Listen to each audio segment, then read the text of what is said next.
Pregunta 13. Aquí se dispone la pregunta referente a los dos permisos divinos que Dios, en su justicia, permite.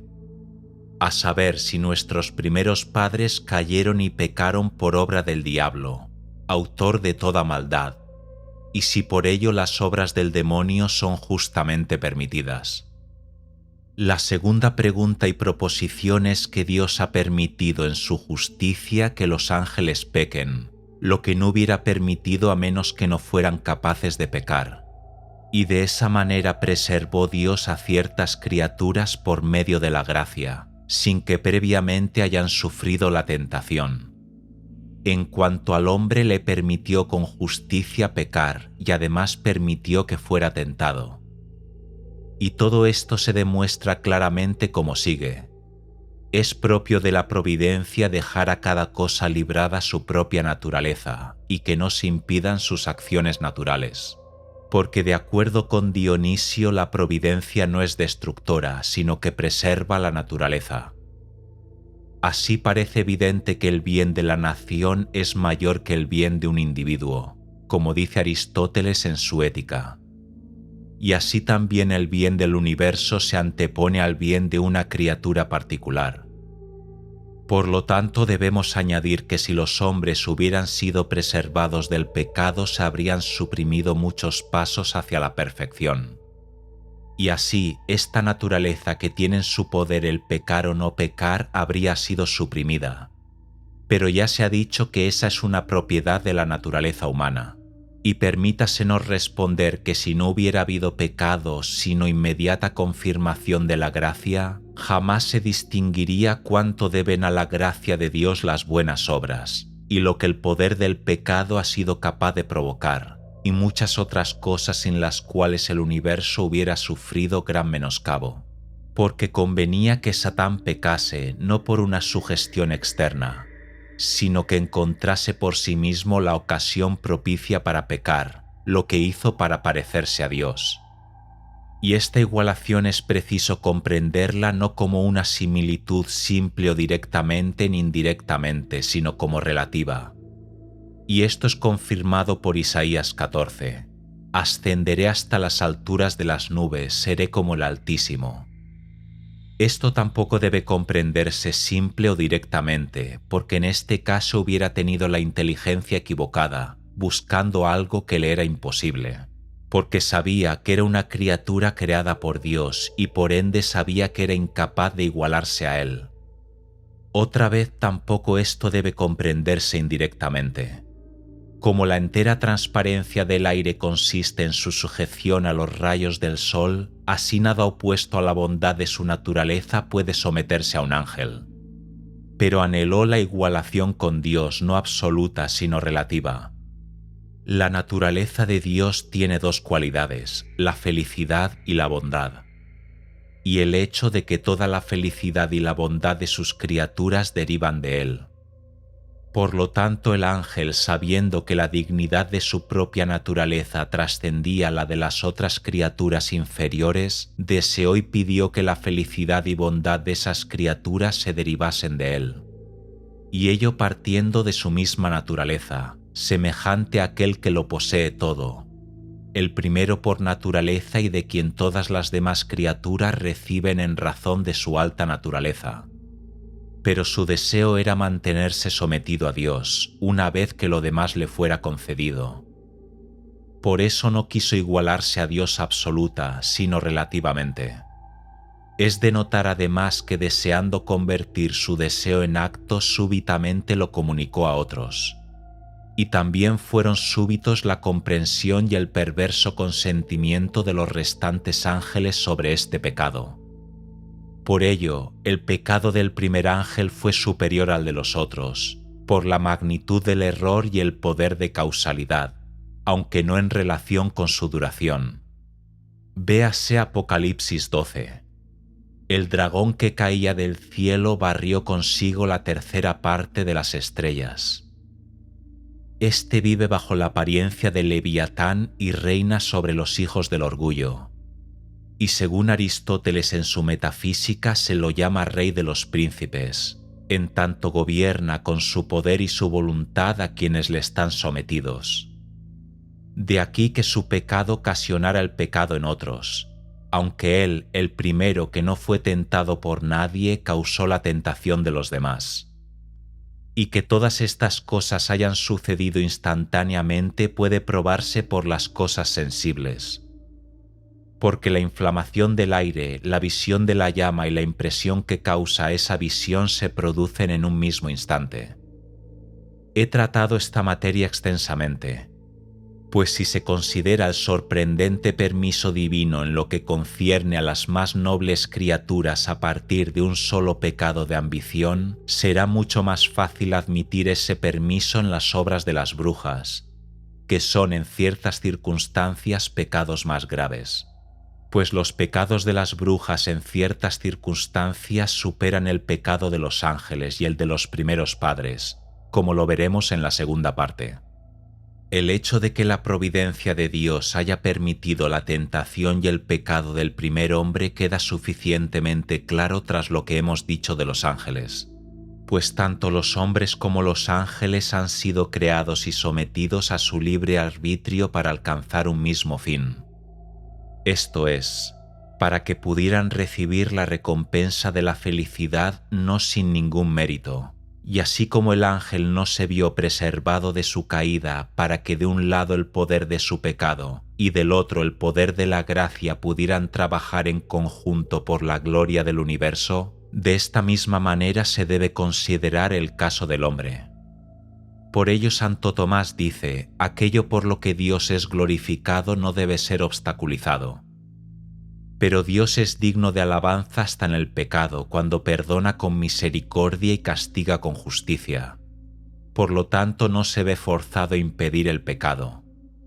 Volvamos brevemente a recapitular nuestra proposición, que es que en justicia Dios permite pecar al hombre por varios motivos. El primero es que el poder de Dios, que es inmutable mientras que las criaturas varían, debe manifestarse. Segundo, que la sabiduría divina se expresa cuando extrae el bien del mal, lo que no sería posible si Él no permitiera el pecado. Tercero, que se manifiesta la piedad de Dios, por la cual Cristo liberó a los extraviados a través de su muerte y crucifixión. Cuarto, porque debe mostrarse la justicia de Dios que recompensa a los virtuosos así como castiga a los viciosos. Quinto, que la condición del hombre no puede ser peor que la de las restantes criaturas, a las que Dios también gobierna, permitiéndoles seguir su propia naturaleza. Por lógica, también Dios debió dejar actuar al hombre según sus juicios. Sexto, para la gloria del hombre. Esto es, para la gloria del hombre justo, que pudiéndose corromper lo evita. Y séptimo, para belleza del universo, porque así como el pecado tiene tres aspectos, a saber, la pena, la falta y el castigo, también el universo manifiesta tres contrarios, que son lo honesto, lo placentero y lo útil. Lo honesto se destaca por la culpa, lo placentero por la falta y lo útil por el castigo. Y por lo que sigue se da respuesta a los argumentos. Solución a los argumentos. Al primero, según el cual es herético sostener que le ha sido entregado al diablo el poder de dañar a los hombres. Es precisamente lo opuesto lo que parece verdadero, porque es sin duda herético afirmar que no se permite al hombre, de acuerdo con su libertad, pecar cuando lo desea. Permite Dios muchos pecados en razón de su poder. Por eso dice San Agustín en el libro de los Soliloquios, «Tú ordenas, Señor, y esto es así porque la vergüenza de la pena sería nada sin la gloria del castigo». Fin de la cita. Y no es una prueba válida el argumento que se desprende del ejemplo del sabio previsor que mantiene a los suyos alejados de los defectos y los males. Porque la conducta de Dios que cuida de todo el universo es diferente de la de quien apenas cuida lo particular, ya que Dios, cuya preocupación es hacia todo lo creado, puede sacar el bien de la maldad, como se vio por lo que ha sido dicho. para el segundo argumento es evidente que el poder de Dios, así como su bondad y justicia, se manifiestan en cuanto permite el pecado. De modo que cuando se pregunta si Dios puede o no puede prevenir el pecado, debe contestarse que puede, pero que por las razones ya expresadas no lo hace.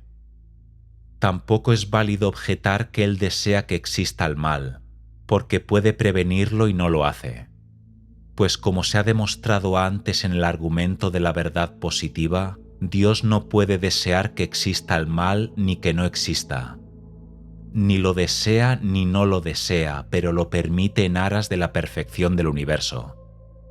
En cuanto al tercer argumento, tanto Aristóteles cuanto Santo Tomás se refieren al conocimiento humano, alegando que es preferible para el ser humano desconocer las cosas malvadas y viles por dos razones. La primera, porque tendrá menos oportunidades para pensar en la maldad, en tanto no podemos comprender muchas cosas distintas al mismo tiempo. Y segundo, puesto que el conocimiento de la maldad a veces pervierte a la voluntad y la inclina hacia el mal. Pero estos postulados no conciernen a Dios, que conoce todas las obras de los hombres y los demonios sin sufrir ningún demérito. Con respecto al cuarto argumento, San Pablo descarta el cuidado de Dios de los bueyes para demostrar que una criatura racional comanda sus acciones mediante la libertad, como se ha dicho. Por lo tanto, Dios tiene una especial providencia para los seres racionales, a quienes deben atribuirse los méritos o deméritos, así como las recompensas y los castigos, providencia de que no gozan las bestias. Es más, afirmar que las criaturas irracionales no se hallan bajo la providencia divina es herético, porque eso equivaldría a mantener que las cosas no están bajo esa providencia y contradecir la Sagrada Escritura en lo que concierne a la sabiduría divina, que lleva su poder a los rincones del mundo y dispone el bien de todas las cosas. Quinto, el hombre no ha instituido la naturaleza, pero se vale de su habilidad y su fuerza para utilizar las obras naturales. Por ende, la providencia humana no se despliega sobre los fenómenos inevitables de la naturaleza. Por ejemplo, no influye en que el sol se levante mañana, lo que sí hace la providencia divina, ya que Dios es el creador de todas las cosas. Por ello, los defectos naturales, incluso si se manifiestan por fuera del curso natural de las cosas, están sujetos a la divina providencia.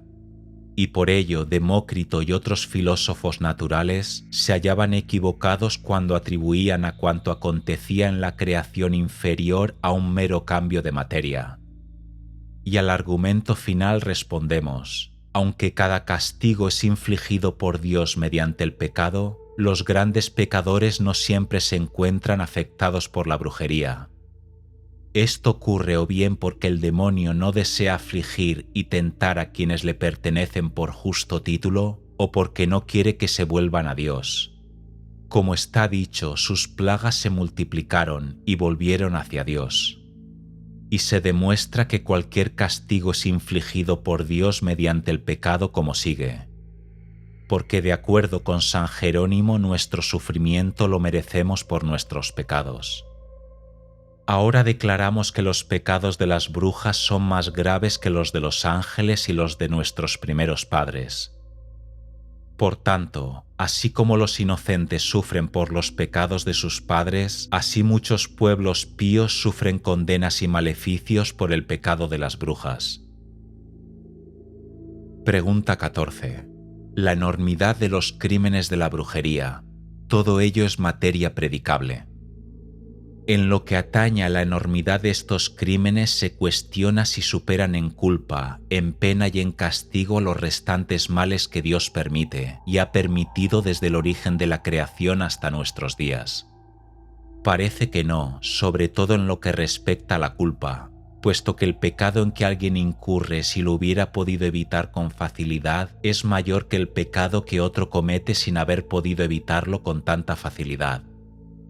De acuerdo con San Agustín, en la ciudad de Dios es claro que la iniquidad de la falta es grande cuando es sencillo no pecar. Pero Adán y los que pecaron mientras se hallaban en estado de perfección, o mejor aún, de gracia, y precisamente porque contaban con la ayuda de la gracia, podrían haber evitado el pecado con más facilidad que muchas brujas que no recibieron esos dones. De allí que los pecados de estos superan a los crímenes de las brujas, y en lo que respecta a la pena, una pena mayor corresponde a una falta mayor. Pero el pecado de Adán recibió la más grave de las penas, como lo prueba el hecho de que tanto su pecado como su castigo se hallan en toda su descendencia por la transmisión del pecado original. Entonces ese pecado es más grave que los demás. Y otra vez lo mismo se argumenta en cuanto concierne al daño. Según Agustín de Hipona, una cosa es mala en tanto priva del bien. Por ende, allí donde más se pierda el bien, allí existe una falta más grave. Pero el pecado de Adán derivó en la peor desgracia en naturaleza y en gracia, privándonos de la inocencia y la inmortalidad. Así ningún otro pecado ha significado una pérdida tal. Pero por el contrario, los pecados que incluyen las mayores causas de maldad son los más graves de los males, y esos son los de las brujas. Porque ellas pueden con el permiso de Dios llevar el mal a todo cuanto es bueno en naturaleza y gracia, como se declara en la bula papal. Además, Adán pecó únicamente en uno de dos aspectos al realizar lo prohibido, sin que ello sea malo en sí. Pero las brujas y demás pecadores de esta clase pecan haciendo el mal en los dos aspectos, en sí y por prohibición, como en los homicidios y otras cosas prohibidas. De allí que sus pecados son más graves que otros. Además, el pecado que se comete con malicia es peor que el pecado que ocurre por ignorancia, y las brujas desprecian los sacramentos de la fe como muchas han confesado. Respuesta. Así como se expresa al comienzo de esta pregunta, los crímenes perpetrados por las brujas modernas sobresalen por sobre todos los demás males que Dios ha permitido.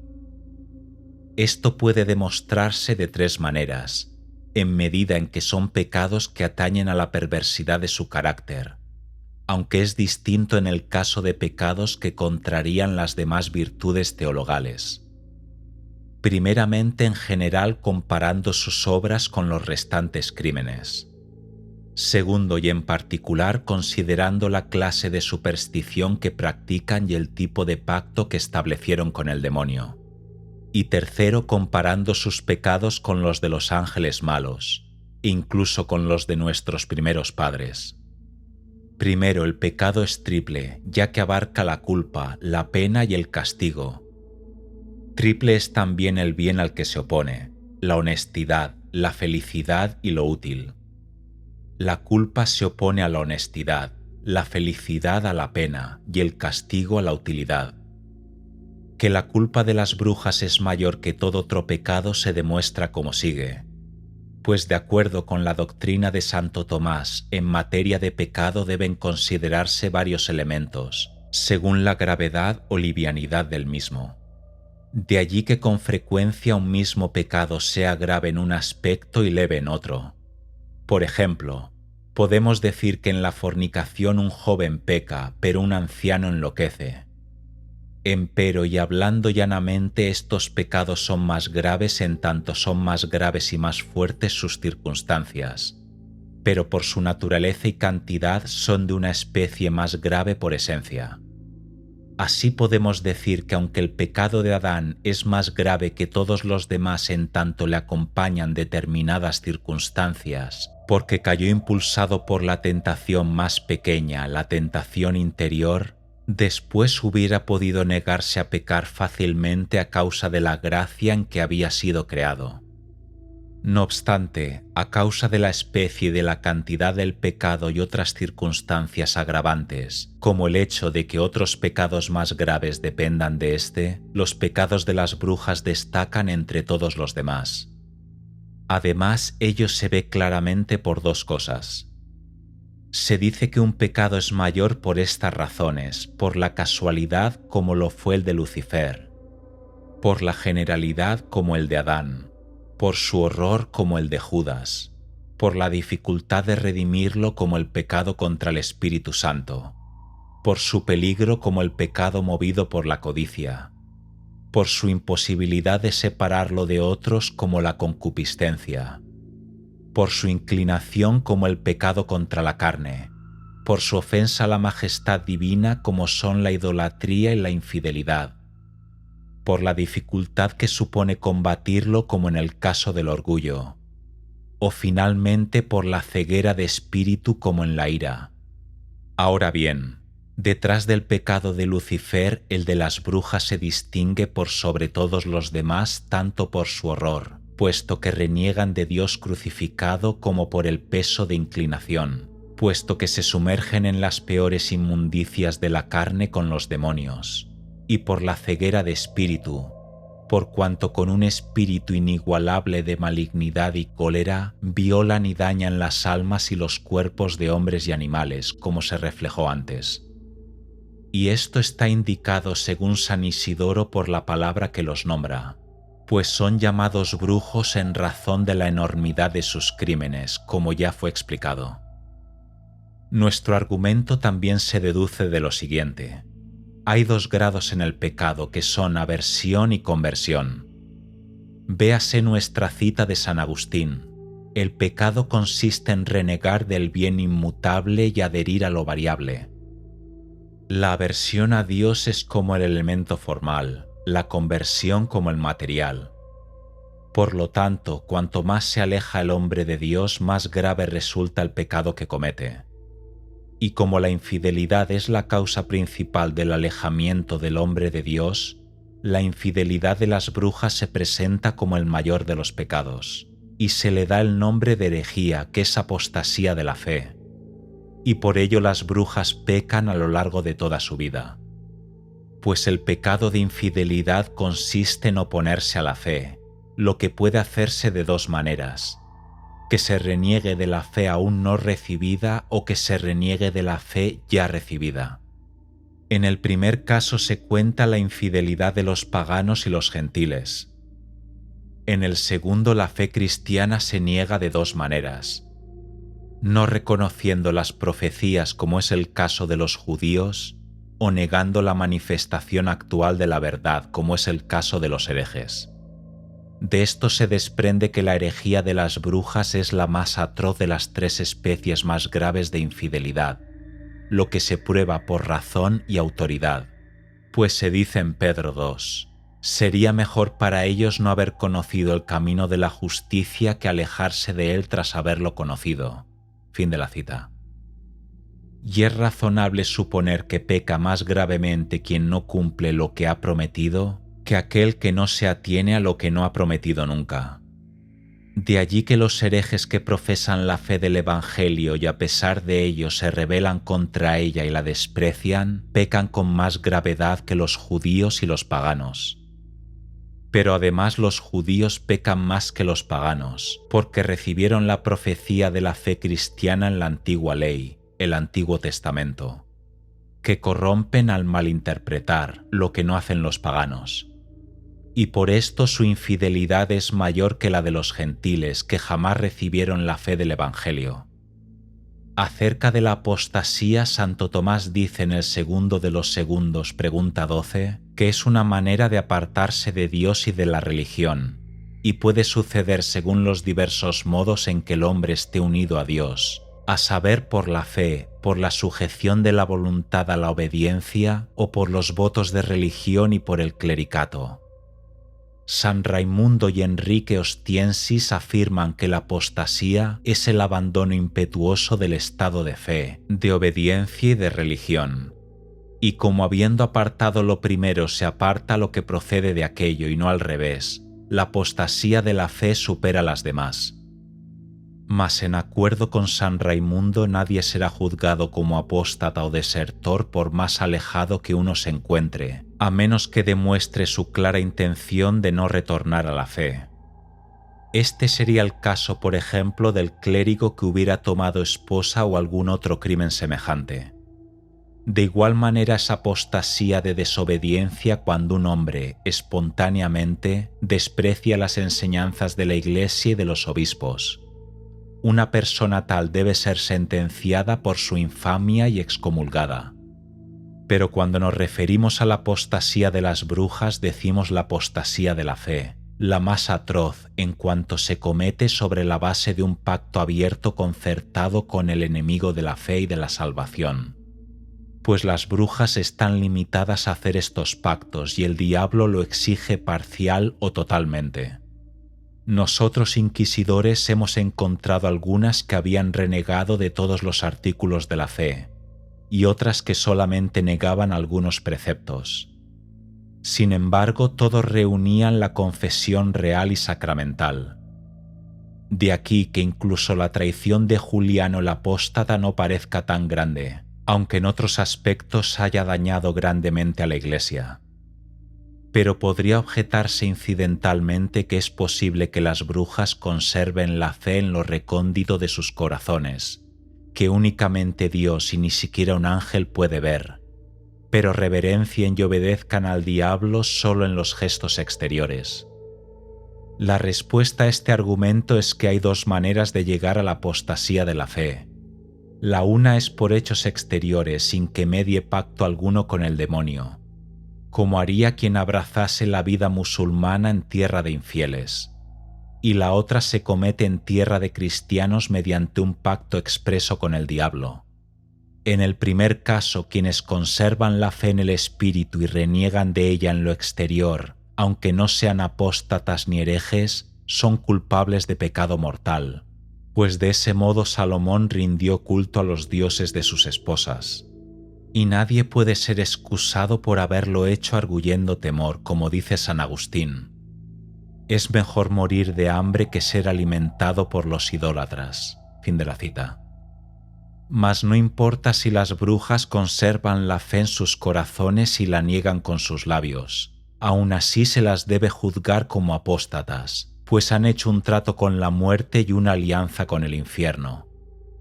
He aquí por qué Santo Tomás, hablando de tales hechos de magia y de aquellos que de cualquier manera buscan el auxilio de los demonios, dice: todos son apóstatas de la fe a causa del pacto contraído con el demonio.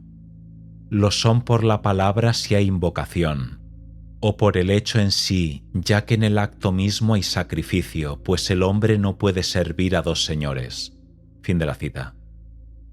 El beato Alberto Magno ve lo mismo cuando se pregunta si el pecado de los magos y los astrólogos es una apostasía de la fe.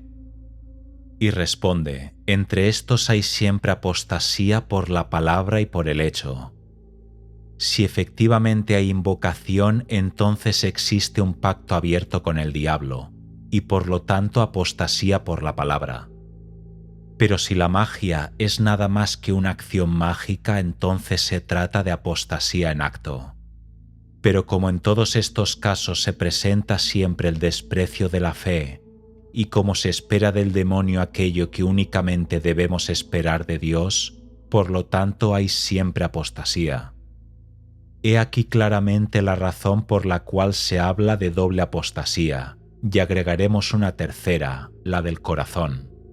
E incluso si ésta faltara, las brujas deben ser consideradas apóstatas por sus palabras y sus actos. Y por tanto, como veremos, deben sufrir los castigos reservados a los apóstatas y herejes. Y hay que resaltar un tercer punto en cuanto a la enormidad del crimen herético de las brujas, que excede toda otra forma de herejía. Como dice San Agustín, toda la vida de los infieles es un pecado. Y en la glosa de Romanos 14 añade que todo aquello que no proviene de la fe es pecado. Por tanto, ¿cómo juzgaremos la vida y los demás hechos de las brujas que no están destinados a complacer el demonio? Por ejemplo, ayunar, frecuentar la iglesia, comulgar y otras cosas. En todo esto pecan mortalmente, como se demostrará. Tan lejos han caído en el pecado que aunque no han perdido el poder de enmendarse, puesto que el pecado no corrompe toda la bondad de sus naturalezas, y puesto que una luz natural aún las habita, a causa del juramento prestado al diablo, y aunque fueran absueltas de ese juramento, todas sus obras, incluso las que parecen ser buenas, son de naturaleza malvada.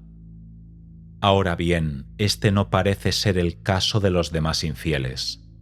Santo Tomás, en el segundo de los segundos, pregunta 10, cuando pregunta si toda obra del infiel constituye pecado, responde: incluso las obras de los infieles que son buenas en sí mismas, como los ayunos, las limosnas y otras semejantes, no son meritorias a causa de su infidelidad, que es un gravísimo pecado.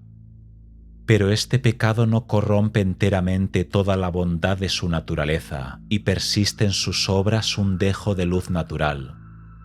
Por ello, no todos los actos que provengan de ellos deben considerarse pecado mortal, solo los que se originan en la infidelidad o se relacionan con ella.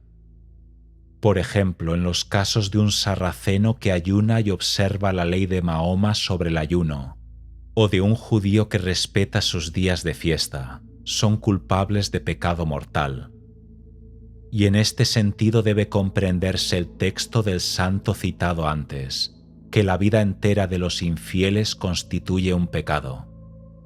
Los pecados de las brujas superan los pecados de todos los demás pecadores. Y ahora declaramos qué pena les es debida, además de a los herejes y apóstatas. Los herejes, según San Raimundo, son castigados de diversos modos: por la excomunión, la deposición, la confiscación de sus bienes y la muerte. El lector puede asimismo informarse sobre todo esto si consulta la ley relativa a la excomunión. Incurren igualmente en las penas más graves sus seguidores, sus protectores, sus partidarios y sus defensores.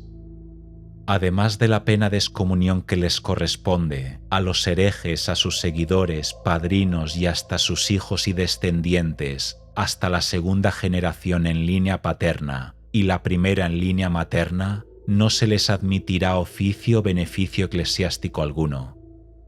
Y si los herejes tuvieran hijos católicos en execración de un crimen de tal magnitud, estos serán privados de la herencia paterna. Como cuarta pena, si un laico condenado por el delito de herejía se rehúsa a ser convertido y no abjura de la herejía, debe ser quemado inmediatamente. Si los falsificadores de monedas son inmediatamente condenados a muerte, ¿cuánto más los falsificadores de la fe? Y si es un clérigo, tras su solemne degradación se le debe entregar a la justicia secular para que le dé muerte. Si por el contrario vuelven a la fe, deben recibir la pena de prisión perpetua. Esto en todo el rigor del derecho. No obstante, se les trata más dulcemente tras la abjuración, que deben pronunciar ante el obispo o inquisidor. Pero los castigos de esta clase no parecen ser suficientes para las brujas, que no son simple herejes sino apóstatas. Y peor, en su apostasía no reniegan de la fe por temor a los hombres o para deleitarse con los pecados de la carne, como se dijo, sino que reniegan de otra forma porque incluso se entregan a los mismos demonios, homenajeándolos con sus cuerpos y sus almas. Por todo esto queda suficientemente claro que cualesquiera sean su penitencia y su vuelta a la fe, no deben ser únicamente condenadas a la cárcel de por vida, sino que deben sufrir el castigo final. Y por el daño temporario que causan de diversas maneras a los hombres y a las bestias, esto es lo que demanda la ley. Según las leyes es tan culpable quien aprende como quien instruye en estas artes malvadas, y el castigo debe ser similar. Y cuánto más severa será la pena en el castigo de las brujas. Así dicen que las penas que les corresponden son la confiscación, la venta en pública subasta de sus bienes y la decapitación. Y mucho más todavía, si alguien por brujería inclina a una mujer a la lujuria o al contrario cohabita con bestias. Pregunta 15. En la que se demuestra que a causa de los pecados de las brujas los inocentes son encantados a veces por sus propios pecados. Es un hecho que con el permiso divino muchos inocentes sufren pérdidas por las citadas plagas, y no por sus propios pecados, sino por los pecados de otros. Y para que esto no parezca a nadie una paradoja, Santo Tomás dice en el segundo de los segundos, pregunta 8, que esto es así según la justicia de Dios. Y divide en 3 clases las penas de esta vida. La primera, un hombre corresponde a otro. De la manera en que un hombre es castigado en sus bienes, puede que otro hombre sufra a causa de ese castigo, porque corporalmente los hijos son una propiedad del Padre, así como los siervos y los animales son la propiedad de su amo, y por ello los hijos a veces son castigados por sus padres. Así, el hijo nacido del adulterio de David murió prematuramente, y los animales de las amalecitas fueron condenados a ser muertos. Pero la razón para todo esto es todavía un misterio. Segundo, el pecado de uno puede trasladarse a otro, y esto por 2 razones. Por imitación, así como los hijos imitan a los padres en sus pecados, los siervos y súbditos imitan los pecados de sus amos para pecar con más audacia. En ese sentido, los hijos heredan de sus padres las cosas mal adquiridas. Y lo mismo sucede con los criados en los latrocinios y las guerras injustas, en las que a menudo se dejan matar. Y los criados pecan con mayor audacia cuando ven cómo pecan sus amos, aunque no cometan los mismos pecados, y por ello son castigados en justicia. También pasa de uno a otro el pecado por vía de mérito, como cuando el pecado de los sirvientes les trae un mal gobernante. Esto es, que los pecados de los súbditos merecen un príncipe pecador. Véase Job, hace reinar al hipócrita a causa de los pecados del pueblo. Fin de la cita. El pecado y en consecuencia el castigo derivan también por vía del consentimiento o disimulo. Pues cuando las autoridades se niegan a reprobar los pecados, entonces a menudo los buenos son castigados juntamente con los malos, como afirma San Agustín en el primer libro de la Ciudad de Dios. Sirva de ejemplo un hecho que se nos hizo saber a nosotros, los inquisidores. En una ocasión, una plaza fuerte quedó casi vacía por una plaga que produjo la muerte de gran parte de los habitantes. Corría el rumor de que cierta mujer enterrada estaba comiendo poco a poco el sudario en el que estaba amortajada. Celebrado un consejo, el preboste y el alcalde de la ciudad abrieron la tumba y hallaron casi la mitad del lienzo introducido en la boca, la garganta y el estómago ya digerido. Horrorizado, el preboste sacó su espada y cortó la cabeza, arrojándola fuera de la fosa, e inmediatamente la peste cesó. De este relato se ve que mediante el permiso divino los pecados de una vieja bruja han castigado a otros inocentes, porque se disimularon pecados y crímenes anteriores. Porque tras una investigación acometida por la Inquisición se determinó que por un largo período de su vida esta mujer había sido encantadora y maga. Otro ejemplo es la peste que acosó al pueblo de David, castigado porque pretendía hacer un censo. Tercero, el pecado se transmite en virtud del permiso divino a la sociedad de los hombres en su conjunto. Así, un hombre debe cuidar que otro no peque, pues el castigo de uno recae en los otros como si fueran un solo cuerpo. Podrían añadirse otras 2 formas de castigo, porque con frecuencia los malos son castigados por los buenos y a veces por otros malos. Como dice Graciano, en ocasiones Dios castiga a los malos a través de los que ejercen el poder legítimo bajo sus órdenes, y esto de 2 maneras. A veces con mérito a quienes castigan, como cuando castigó el pecado de los cananeos por la acción de su pueblo, y otras sin mérito para los que castigan, pero no obstante para su pena, como cuando castigó a la tribu de Benjamín y la destruyó por completo salvo unos pocos hombres. Y a veces castiga también por medio de pueblos sublevados, ya fuere bajo sus órdenes o con su permiso, pero sin la intención de obedecer a Dios, sino más bien con la de satisfacer su propia avaricia. Así hoy castiga a su pueblo por medio de los turcos y así lo hizo valiéndose de pueblos extranjeros, como se ve en el Antiguo Testamento. Mas debe notarse que cualquiera fuere la causa del castigo de un hombre, si no lo soporta pacientemente se convierte en un azote y no en un correctivo. Entonces se vuelve una venganza, esto es, un castigo. Véase Deuteronomio 32. El fuego de mi cólera se ha encendido, esto es, para el castigo porque no existe en Dios otro furor.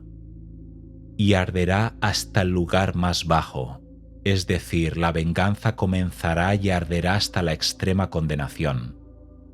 Esta es la explicación de San Agustín que encontraremos en Graciano. Y hay una autoridad posterior en lo que atañe al castigo en la cuarta distinción. Mas si los hombres sobrellevan con paciencia sus castigos y persisten en la gracia, aquellos les son contados a satisfacción, según Santo Tomás en el libro cuarto. Esto es válido también para quien sea castigado por algún embrujo, incluso si se trata de una bruja, siempre según la devoción del pecador y la calidad del crimen. La muerte, como es el último terror, no es satisfactoria, desde que su naturaleza forma parte del castigo del pecado original. Y a pesar de ello, según Juan Duns Scoto, cuando se la guarda resignada y devotamente, y a pesar de toda su amargura es ofrecida a Dios, puede de alguna forma ser satisfactoria.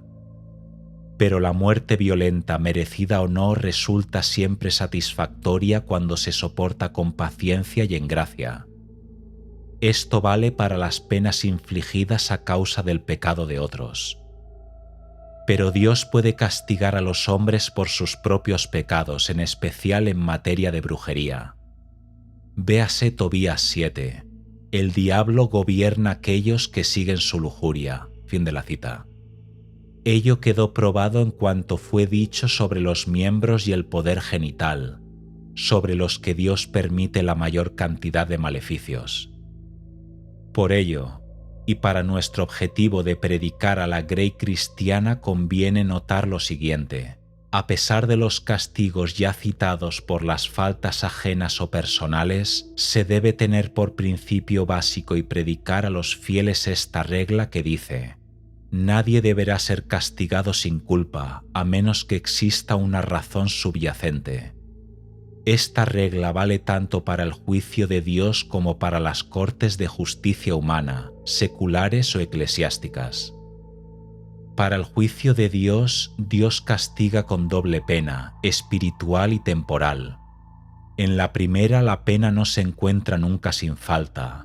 En la restante se encuentra a veces sin falta, pero no sin razón. La pena espiritual es triple. La primera es la privación de la gracia y un consecuente endurecimiento en el pecado, que nunca se inflige salvo para la propia culpa del pecador.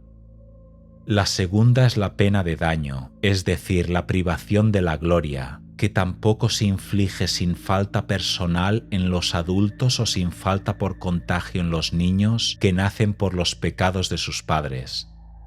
La tercera pena es de sentido, es decir, la tortura del fuego del infierno, y se debe sin duda alguna a una falta personal. De aquí las palabras de Éxodo 20. Yo soy un Dios celoso, que castigo la iniquidad de los padres en los hijos hasta la tercera y cuarta generación. Fin de la cita.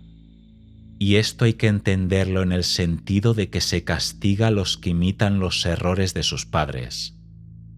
En lo referente a la segunda pena, la temporal, en primer lugar, como se ha apuntado más arriba, debe deberse a la culpa ajena, sin falta personal, o bien sin falta personal y sin falta de otro, pero no sin causa, o bien por una falta personal solamente y no por el pecado de otros. Pero si se desea conocer las causas por las que Dios castiga sin falta personal y sin falta de otro, hay que ver las 5 maneras que el Maestro expone en el cuarto libro de las Sentencias, número 15, capítulo 2. Y se pueden tomar las 3 primeras causas porque las otras 2 se refieren a los pecados personales. porque dice que por 5 razones Dios castiga a los hombres en la vida presente y les aplica penas. Primero, para que sea glorificado y se revela cuando milagrosamente cesan la pena y el castigo, como en los ejemplos del ciego de nacimiento y de Lázaro resucitado.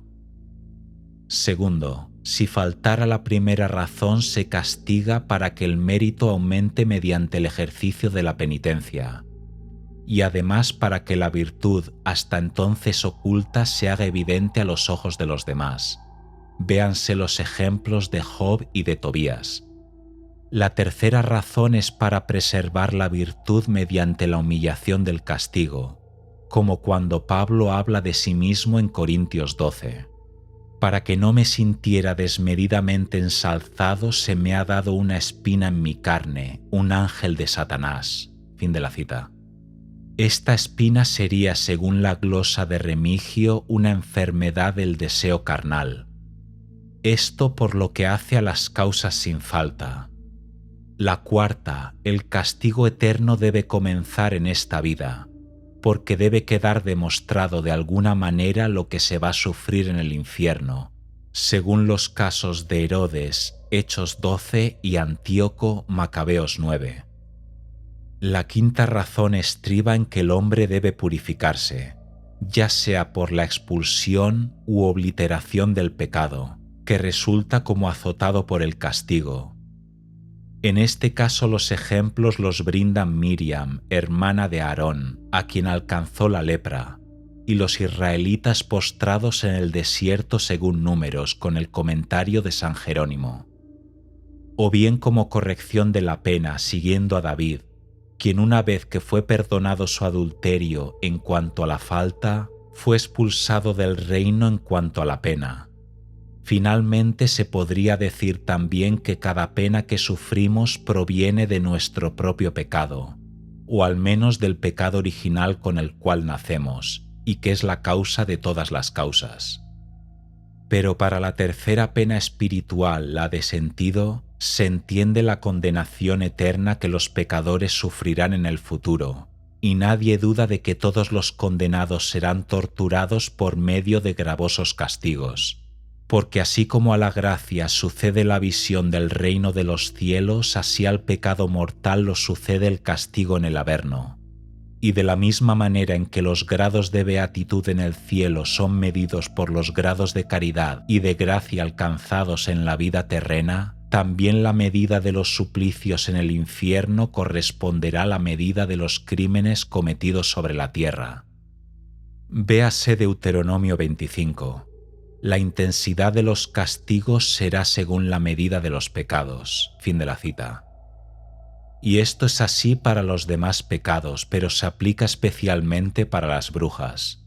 Véase Hebreos 10. ¿De cuánto más severo castigo piensan ustedes que será considerado digno el que ha pisoteado al Hijo de Dios y ha estimado como de valor ordinario la sangre del pacto en la que Él ha sido santificado? Fin de la cita. Y tales son los pecados de las brujas, que reniegan de la fe y que realizan muchos maleficios por medio del santo sacramento mismo, como veremos en la segunda parte.